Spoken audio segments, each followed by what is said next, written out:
Eto guys, so meron akong i-share. Meron tayong viewer na nakaraan. Nagtanong siya, nakabili daw siya ng second hand na Ford Everest. Kaso pag tino-turn on daw niya yung kanyang ignition switch, may lumalabas na hanggang 100 kph lang daw ang kanyang pwedeng takbuhin. Ayan, Mikey Active Drive Safely. Speed limited to 100 kilometers per hour. Okay? So ang Ford Everest guys, napakabilis niyan tumakbo. Okay? Hindi ko alam kung anong max speed ng Ford Everest, pero hindi yan hanggang 100 kph lang. So syempre siya, nababagalan siya kapag nasa expressway siya. 100 kph, napakabagal nga naman nun. Kaya naman ang potential ng car mo na mag 150 pa dyan, pero bakit hanggang 100 kph lang? So sabi ko sa kanya, sir, ilan ba ang susi na binigay sa'yo? So sabi niya, isa lang daw ang nabigay sa kanyang susi. Sabi ko, nako sir, problema yan. Kasi isa lang ang susi mo, tapos Mikey pa ang naiwan. Okay? Ibig sabihin wala na siyang admin key. So syempre ito example ko sa inyo yung sasakyan ko, di ba? Ito kasing sasakyan ko, gumawa ako ng Mikey ngayon lang para lang do sa viewer ko na yun, para magkaroon siya ng idea. So ito, kapag dalawa pa ang susi, ito kasi isang susi ko, ito pakita ko sa inyo. Ito yung admin key ko, ito yung Mikey. Okay, so sa Mikey lumalabas na meron tayong speed limit. Okay, patayin natin ha. Pinakita ko kanina, ito yung gamit kong susi. Ngayon naman yung admin key ang gagamitin ko. Lalagay ko dyan. Turn on. Makikita nyo walang lalabas dyan na max speed to 100 kph. Ayan, wala. Okay, kasi nga admin key ito. Kahit ipakita ko sa inyo yung details nyan, punta tayo sa settings, Mikey. Makikita nyo ang Mikey status. Wait lang.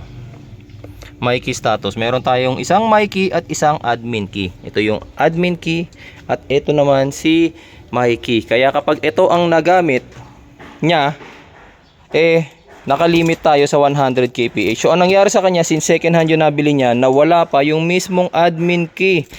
Tapos Mikey lang. Okay? So bakit nung ito ginamit ko merong clear? Bakit meron daw clear?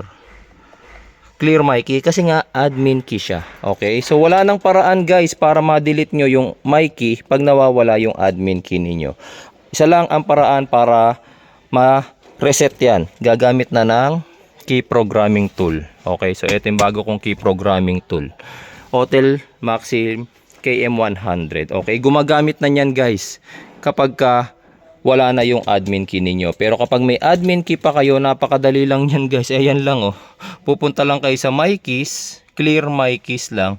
Then hold OK. All my keys were cleared. Okay?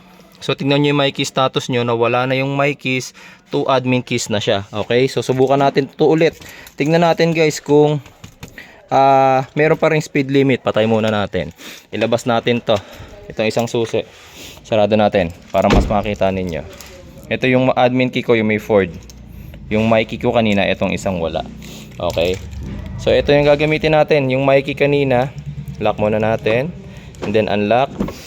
Tapos, buksan natin ngayon yung ating ignition switch. Makikita ninyo na wala na tong speed limit. Wala na siyang speed limit, diba? Kahit ito na yung gamit ko.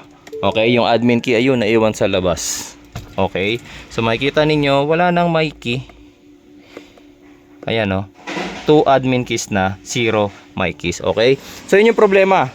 Once na bumili kayo ng second hand car sa mga Ford, i-check nyo muna kung admin key or Mikey yung binigay sa inyo. Syempre mas maganda, dalawa lagi ang susi pag bibili kayo ng sasakyan. Pero pag isa lang, siguraduhin yung admin key yan. Kasi pag Mikey yan, tas nakaset pa kayo ng max speed limit na 100 kph, aba, pag nadaan kayo ng expressway, hanggang 100 lang ang takbo ninyo doon. Although 100 lang naman ang speed limit natin sa expressway, pero para sa karamihan, ang bagal pa ng 100 kph para sa isang expressway driving. Okay, so sana ngayong araw na to, may natutunan kayo. Pag natapat kayo sa Mikey mga boss, punta na kayo sa merong key programmer kagaya nun. Okay?